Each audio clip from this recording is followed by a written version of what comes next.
Today we're going to start by talking about a experiment that we did a couple weeks ago. So this was the copper sulfate, the hydrate lab. And what we saw in that is we had our copper sulfate, it was a hydrate, and we actually heated it up and it turned this white substance.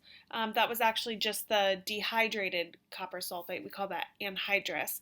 And then when we did this, we saw on the watch glass it produced some water, some steam. And so this is actually a chemical reaction because the water separated from the copper sulfate in its crystal structure. And so the very last step of this lab is we added with a dropper some water back in, and we noticed that the copper sulfate went from white back to blue, okay, and it was able to rehydrate.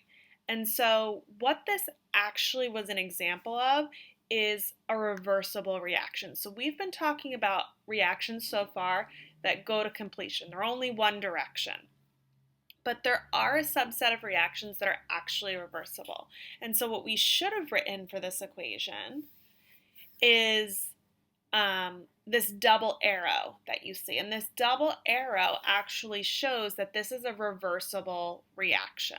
And so we're going to talk a little bit more about reversible reactions today. So a reversible reaction is one that goes in the forward direction and produces product. Or, so for this example, the SO2 and the oxygen would produce the SO3. That would be the forward reaction. But the reverse reaction also occurs. SO3 will produce oxygen and SO2. And what actually happens is these reversible reactions can reach a state called equilibrium. And that's when the rate of that forward reaction, producing the product, is equal to the rate of the reverse reaction of that product, then changing back and forming some of that those reactants. And that actually constantly is happening at the same time. Equilibrium is just when the rates happen to be equal to each other. At equilibrium, you're also going to notice that the concentration of the reactants and the concentration of the products aren't going to change. So we're going to take a couple more looks at this. So this is going to be an analogy that talks about equilibrium so you really understand that rate. We have two tanks. The left tank contains water. The right tank right now is empty. The left tank is going to represent our reactants, and our right tank is going to represent our products. We have two beakers. What we're going to do is transfer water from one tank to the other, and we're going to transfer the water at the same time. The transfer of the water is going to represent our forward and reverse reaction. If we start out the reaction with only reactants and no products, only the forward reaction can occur. As soon as we've made some product, though, the reverse reaction can start to happen.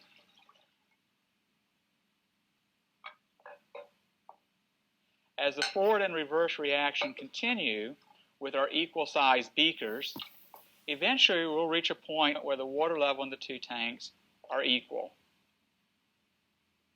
At this point, the rate of the forward and the reverse process are equal. In this case, with equal-sized beakers, the rate constant, which is determined by the size of the beaker, is the same for both the forward and the reverse reaction. So we end up with an equal amount of reactant and product. We now start out with two different sized beakers. The large beaker is going to represent a reaction with a large rate constant in the forward direction. The small beaker is going to represent a reaction with a small rate constant in the reverse direction. We'll start the process over again. Initially, only the forward reaction can occur. As soon as we have some product, the reverse reaction can occur. Notice that the two water levels are constant, but the two water levels are not equal. It takes a large amount of product undergoing a slow reaction to balance a small amount of reactant undergoing a fast reaction. The two rates are equal but you end up with a different amount of reactant and product. In this case, we say the equilibrium lies far towards the product. Okay, so we are going to use an analogy here to see a similar sort of thing. So we've got two parking lots, blue cars, red cars. I have 0 cars starting in the blue lot and all the cars starting in the red lot. I have the forward reaction, which is going from blue to red. That's going to be at a 0.8, and the reverse reaction being a rate of 0.2, so much slower. And so what I want you to do is I want you to look and see what happens to the concentrations. You can look in the bottom here at this graph, and then also at the reaction rates here. What do they start at, and then how do they change over time? Okay, so we can notice, so starting right away, we have the concentration of the red cars goes down a little bit. The concentration of the blue cars goes up a little bit. And so the reverse reaction in terms of the reaction rate is actually a little bit higher than the blue. So let's see how that changes over time. So we're getting close now, and it's looking pretty constant. So you can see the concentration is going to be constant. And there are still cars that are exchanging places, okay, going from one lot to another. But what doesn't change is the number of cars, which represents concentration, in the blue lot, which is 4, and the number of cars in the red lot, which is 16.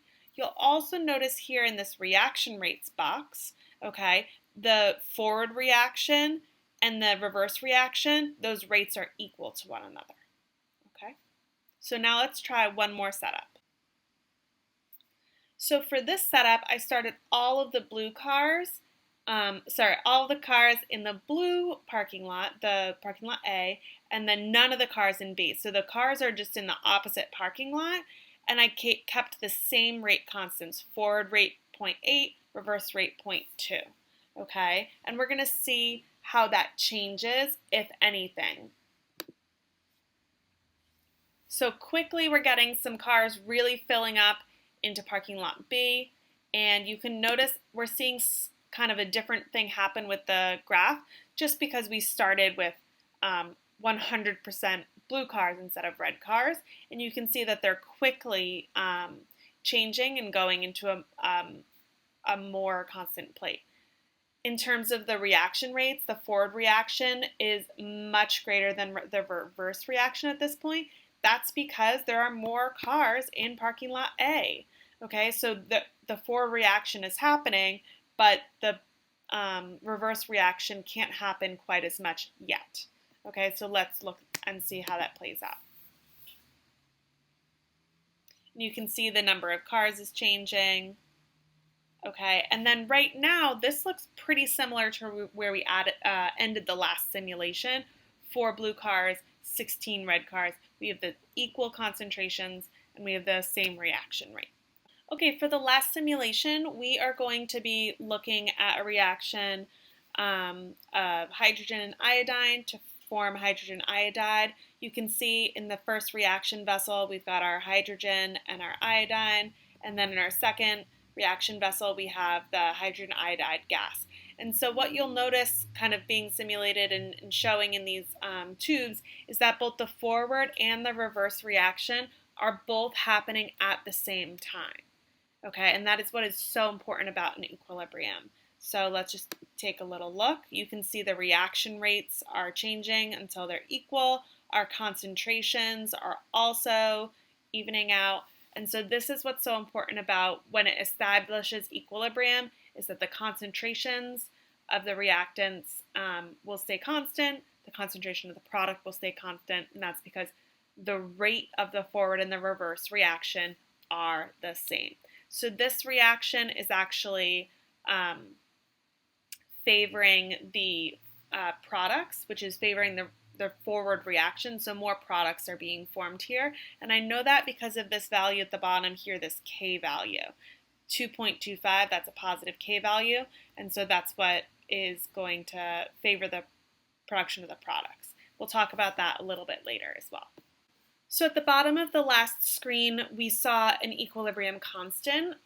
We use K for that letter constant, and then we put a subscript EQ to show that it's an equilibrium constant. And basically what that is, it's a way to describe that system, that equilibrium system, using numerical values.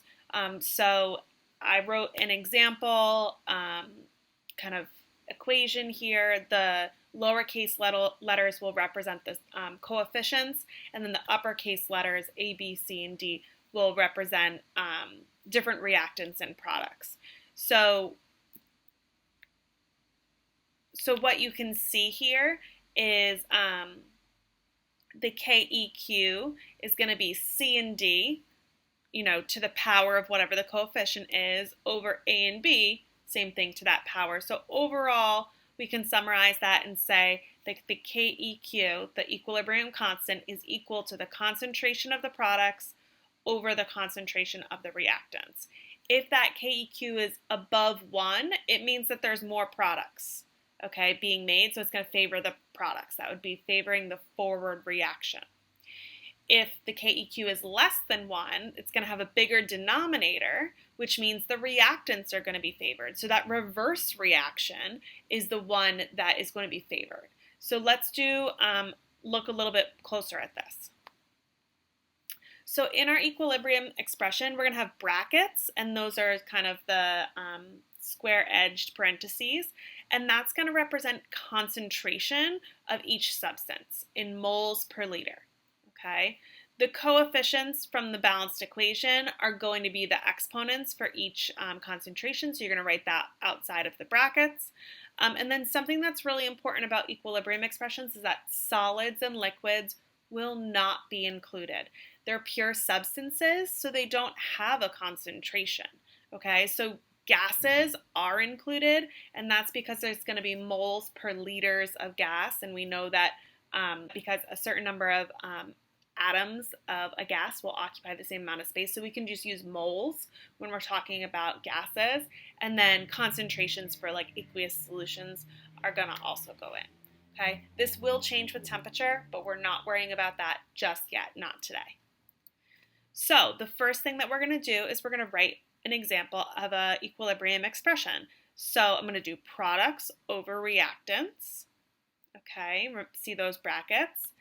And so what I'm going to do is I'm going to do NO2 kind of squared, or to the exponent of 2, and that's because it has a coefficient of 2 before the NO2, and then it's going to be over my reactants of the concentration of N2O4. So that's going to be my equilibrium expression. Next, in our problem, we'll be given some values. So consider the equilibrium constant for a liter of gas mixture at equilibrium at 10 degrees Celsius. 10 degrees Celsius does not matter right now, Not going to be involved in this particular equation. But it contains 0.0045 moles of N2O4 and 0.03 moles of NO2. So we already have our equilibrium expression from the first part of this problem, and then what we're going to do is we're just going to plug in those values, It is important that you remember your exponents in this situation. That's a common mistake that folks make. So then you can simplify your math. You don't need to show that step, but you absolutely can. And so 0.2 for an equilibrium constant says that our reactant concentration is larger than our products, and so this reaction is favoring the reverse reaction, favoring the reactants. So we're going to give you guys some to try on your own. You're going to be responsible for writing the equilibrium expression, filling in numerical values, and then looking at that KEQ value. Is it greater than 1? Is it less than 1? And letting us know, will that favor the reactants or will that favor the products?